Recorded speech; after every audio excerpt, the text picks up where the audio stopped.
नमस्कार दोस्तों, आज हम 2 जुलाई 2021 के मोस्ट इंपोर्टेंट करंट अफेयर को कवर करेंगे। डिस्कशन की पीडीएफ आप टेलीग्राम चैनल से डाउनलोड कर लीजिएगा।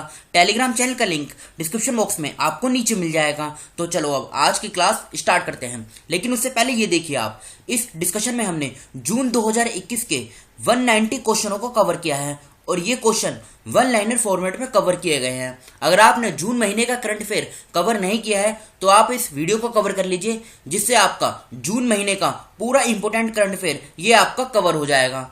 और ये हमारी जो सीरीज चल रही है, जिसमें हम जनवरी 2021 से लेके जून 2021 तक के मोस्ट इंपोर्टेंट 700 करंट अफेयर के क्वेश्चनों की जो हमारी सीरीज है, इसका पार्ट फर्स्ट, पार्ट सेकेंड और पार्ट थर्ड ये तीनों अपलोड हो गए हैं।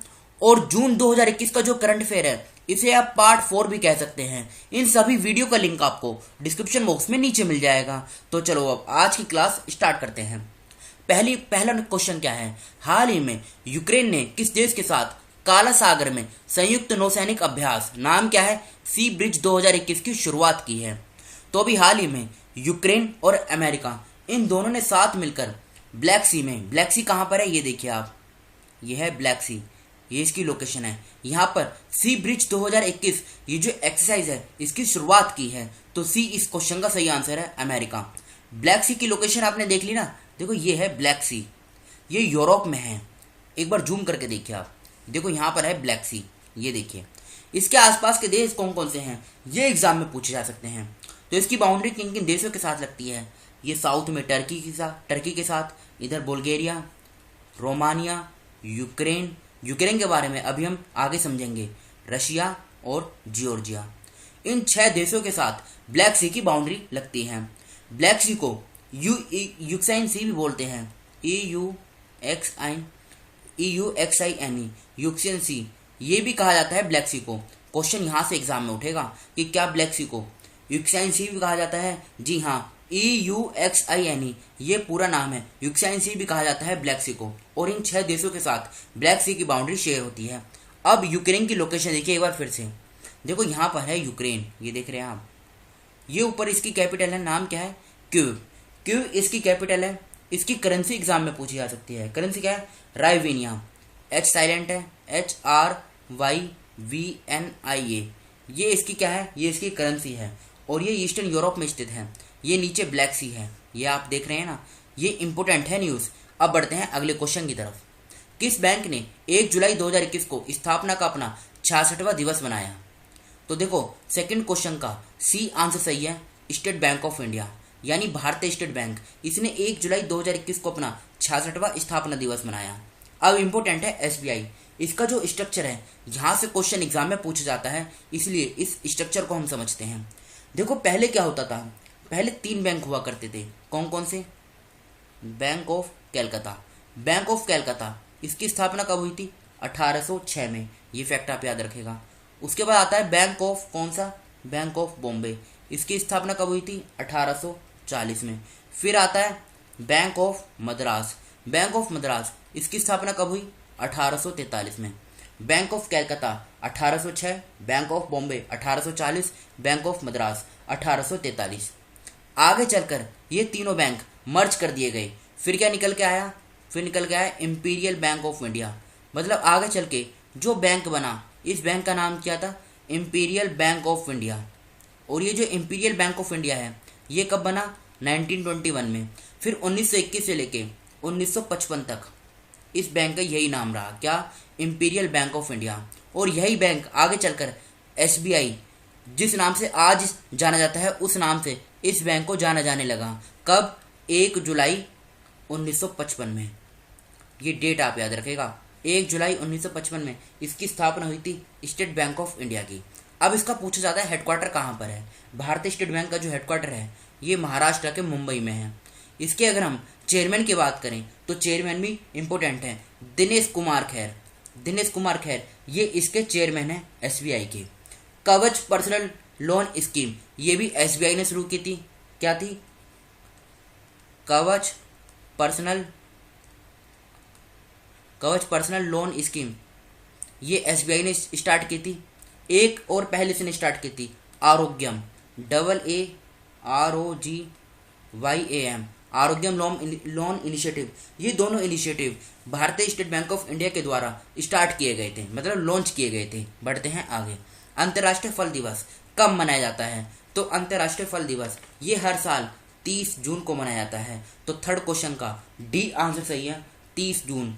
और यूएन ने 2021 को international year of fruit and vegetables, फिर से बोलता हूँ, यूनाइटेड नेशन ने 2021 को international year of fruits and vegetables ये भी घोषित किया गया है, ये आप याद रखेगा। 14 जून को क्या मनाया जाता है? 14 जून को मनाया जाता है वर्ल्ड ब्लड डोनर डे। 15 जून को क्या मनाया जाता है? World wind day. 23 जून को क्या मनाया जाता है? United Nations public service day, यानी संयुक्त राष्ट्रीय लोक सेवा दिवस। ये कब मनाया जाता है? 23 जून को। बढ़ते हैं आगे। हाल ही में विश्व स्वास्थ्य संगठन द्वारा किस देश को मलेरिया मुक्त घोषित किया गया है? तो ये किस देश को किया गया है? ये किया गया है चाइना को। ए इस क्वेश्चन का सही आंसर है, चाइना। इम्पोर्टेंट क्या है? इम्पोर्टेंट है हमारे लिए WHO, वर्ल्ड हेल्थ ऑर्गेनाइजेशन। इसके बारे में समझते हैं। वर्ल्ड हेल्थ ऑर्गेनाइजेशन, सबसे पहले क्वेश्चन उठेगा, क्या ये यूएन की बॉडी है? जी हाँ, ये यूएन की स्पेशलाइज एजेंसी है जो इंटरनेशनल पब्लिक हेल्थ के लिए रिस्पॉन्सिबल है। इसकी स्थापना कब हुई थी? 7 अप्रैल 1948 में। 7 अप्रैल 1948 में इसकी स्थापना हुई थी। और 7 अप्रैल को ही कौन सा दिवस मनाया जाता है? 7 अप्रैल को वर्ल्ड हेल्थ डे ये मनाया जाता है, ये आप याद रखेगा। दूसरा, इसका हेडक्वार्टर कहाँ पर है, यानी इसका मुख्यालय कहाँ पर है? तो मुख्यालय है जेनेवा के अंदर। और ये जो जेनेवा है ये कहाँ पर है? ये है स्विट्जरलैंड के अंदर, ये आप याद रखेगा। अब पूछा जाता है इसके हेड कौन है? आप हेड भी कह सकते हैं, डीजी भी कह सकते हैं। तो ये कौन है? टेड्रोस एधनोम। यहाँ पे स्पेलिंग लिख देता हूँ, TEDROS, टेड्रोस ADHANOM, टेड्रोस एधनोम। ये कौन है? WHO के ये डीजी हैं। और चाइना इसका सही आंसर है। चाइना की लोकेशन देख लीजिए आप, ये चाइना है, ये इसकी बीजिंग कैपिटल है। इसकी लार्जेस्ट सिटी कौन सी है? शंघाई, ये आप याद रखेगा। रैनमिनबी ये करेंसी है। प्रेसिडेंट कौन है? Xi Jinping. देखो ऊपर मंगोलिया है और नीचे चाइना है। इन दोनों के बॉर्डर पे यहाँ पर एक डेजर्ट है। इस डेजर्ट का नाम क्या है? इस डेजर्ट का नाम है गोबी डेजर्ट। ये काफ़ी बार एग्जाम में पूछा जा चुका है कि गोबी डेजर्ट किन दो देशों की सीमा पे है? तो ये मंगोलिया और चाइना की सीमा पे है। हाल ही में किस देश को FATF की ग्रे लिस्ट में शामिल किया गया है? ये इस क्वेश्चन में पूछा गया है। तो कौन सा होगा? कुछ टाइम पहले हमने पढ़ा था, मतलब 2-3 दिन पहले। तो कौन से देश को इसमें शामिल किया गया था? पाकिस्तान को। और अब कौन से देश को शामिल किया गया है? फिलीपींस को किया गया है। तो पहले हम FATF इसके बारे में समझते हैं, फिर फिलीपींस के बारे में समझेंगे, क्योंकि FATF ये बॉडी इंपोर्टेंट है। यहाँ से क्वेश्चन एग्जाम में पूछा जा सकता है। FATF इसका पूरा नाम क्या है? इसका पूरा नाम है फाइनेंशियल एक्शन टास्क फोर्स। फिर से बोलता हूँ, फाइनेंशियल एक्शन टास्क फोर्स, ये इसका पूरा नाम है। ये काम क्या करती है? तो देखो, एक तो मनी लॉन्ड्रिंग क्या होता है? मनी लॉन्ड्रिंग होता है ब्लैक मनी को वाइट मनी में कन्वर्ट करना, एक तो ये। और दूसरा टेरर फाइनेंसिंग, इन दोनों को ये एड्रेस करती है। ठीक है। इसकी स्थापना कब हुई थी? तो इसकी जो स्थापना हुई थी ये हुई थी 1989 में। कब हुई थी? 1989 में इसकी स्थापना हुई थी, यानी आज से 32 साल पहले। इसका मुख्यालय पूछा जा सकता है। मुख्यालय कहाँ पर है? ये पेरिस में है। फ्रांस की कैपिटल पेरिस में इसका मुख्यालय है। मेंबर कितने हैं? 39 इसमें मेंबर हैं, ये भी आप याद रखेगा। इसके प्रेसिडेंट भी पूछे जा सकते हैं। प्रेसिडेंट कौन है?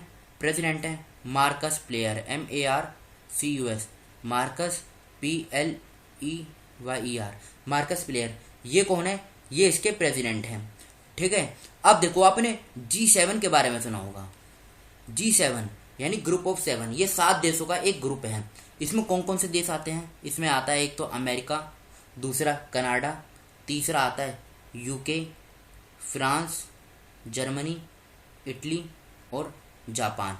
ये 7 देश आते हैं। America, Canada, UK, France, Germany, Italy और जापान, ये 7 देश G7 जो है ये FATF का मेंबर है। एग्जाम में इस तरीके से क्वेश्चन पूछा जाएगा, क्या G7 के सभी मेंबर्स FATF के मेंबर हैं? जी हाँ, G7 के सभी देश FATF के मेंबर्स हैं, ये आप याद रखेगा।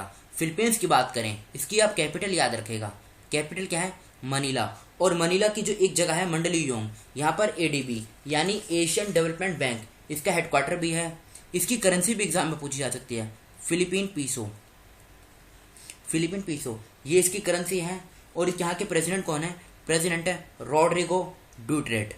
रोड्रिगो ड्यूटेर्टे ये फिलीपींस के प्रेसिडेंट हैं। बढ़ते हैं अगले क्वेश्चन की तरफ। ये फिलीपींस की लोकेशन है, ये देख लीजिए।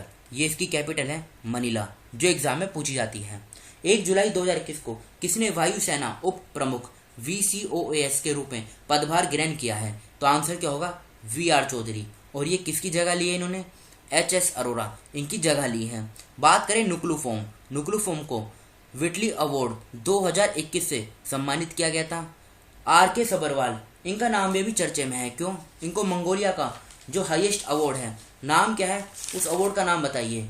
मंगोलिया के हाईएस्ट अवार्ड का नाम है the order of polar star. The order of polar star, इससे इन्हें सम्मानित किया गया है। तो ये आप याद रखेगा। 6th क्वेश्चन का ए आंसर सही है, VR चौधरी। VR चौधरी का पूरा नाम क्या है? विवेक राम चौधरी।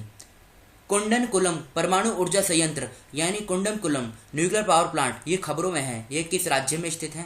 तो ये कहाँ पर है? ये तमिलनाडु में है। 7th क्वेश्चन का डी आंसर सही है, तमिलनाडु इसका सही आंसर है। हाल ही में एनोमोलीज इन लॉ एंड जस्टिस पुस्तक किसने लिखी है? तो हाल ही में ये जो बुक लिखी गई है ये RV रविंद्रन के द्वारा लिखी गई है। सी इस क्वेश्चन का सही आंसर है। और इस बुक का जो विमोचन है ये किसने किया है? जो हमारे 48वें चीफ जस्टिस ऑफ इंडिया हैं, नाम क्या है? NV रमन्ना, इन्होंने इसका विमोचन किया है। बात करें दूसरे ऑप्शन की, रस्किन बॉन्ड इनके द्वारा जो बुक लिखी गई है उसका नाम क्या है? It's a wonderful life. Amrita Sen इनकी बुक का नाम क्या है? Home in the world. Kaushik Basu इनकी बुक का नाम क्या है? Policy makers journal from New Delhi to Washington DC। Sandeep Mishra इनकी बुक का नाम क्या है? Fiercely female the Dutee Chand story. बढ़ते हैं आगे। किस देश ने बहतेन जल विद्युत बांध का संचालन शुरू किया है? तो चाइना इसका सही आंसर है। 9th क्वेश्चन का ए आंसर सही है, चाइना। और चाइना के बारे में इसी डिस्कशन में हम डिटेल के साथ कवर कर चुके हैं। अंतर्राष्ट्रीय क्षुद्र ग्रह दिवस हर साल कब मनाया जाता है? तो ये कब मनाया जाता है? ये 30 जून को मनाया जाता है। सबसे पहले आप ये जान लीजिए एस्ट्रॉइड क्या होता है। देखो इस प्रकार के ये जो रॉकी मटेरियल्स होते हैं ना, इन्हीं को एस्ट्रॉइड बोला जाता है, जो सन के अराउंड मतलब सन की परिक्रमा लगाते हैं, आप ये कह सकते हैं। आपने एस्ट्रॉइड बेल्ट के बारे में सुना होगा। एस्ट्रॉइड बेल्ट ये किन दो मतलब जो ग्रह हैं उनके बीच में है?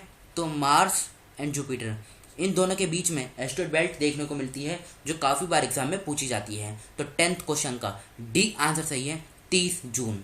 अब ये हमारे कल के क्वेश्चन थे जो आपसे पूछे गए थे। किस देश के प्रधानमंत्री स्टीफन लोफेन ने इस्तीफा दे दिया? स्वीडन सही आंसर है। मंगोलिया के सर्वोच्च नागरिक पुरस्कार the order of polar star से किसे सम्मानित किया गया है? RK सबरवाल। हाल ही में ताजा बर्मिस अंगूर दुबई को किस राज्य से निर्यात किया गया? असम से। भारत में पहली बार किस राज्य ने भारत वाटिका का उद्घाटन किया? उत्तराखंड सही आंसर है। किस देश ने अपनी पहली ICC विश्व टेस्ट चैंपियनशिप जीती? न्यूजीलैंड सही आंसर है। किस सरकार ने विभिन्न जिलों में जिला स्तरीय उद्योग और निवेश प्रोत्साहन एजेंसियां DIPS स्थापित करने का निर्णय लिया? तो उड़ीसा इसका सही आंसर है। ये तो थे कल के क्वेश्चन। ये आज के क्वेश्चन है जिनका आंसर आपको बताना है कमेंट बॉक्स में खुद से। जम्मू और कश्मीर के उपराज्यपाल ने हौसला पहल शुरू की है। जम्मू कश्मीर के उपराज्यपाल कौन है अभी प्रेजेंट टाइम में? किस राज्य ने सरकारी नौकरियों में सभी भर्तियों के लिए साक्षात्कार यानी इंटरव्यू को रद्द कर दिया है? किसने संयुक्त राष्ट्र संघों के भारतीय संघ का अध्यक्ष नियुक्त किया गया है? IFUNA का। कौन टोक्यो ओलंपिक के लिए क्वालिफाई करने वाली भारतीय महिला गोल्फर बन गई हैं?